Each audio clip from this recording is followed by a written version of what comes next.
मनोबुद्ध्यहङ्कारचित्तानि नाहं न च श्रोत्रजिह्वे न च घ्राणनेत्रे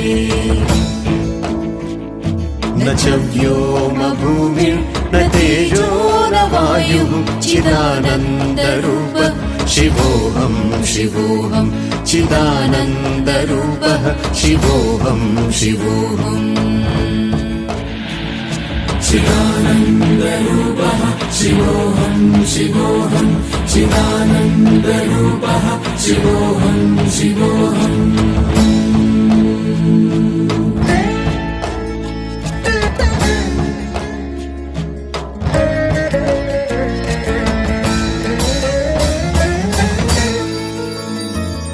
न च प्राणसंज्ञो न वै पञ्चवायुः न वा सप्तधातुः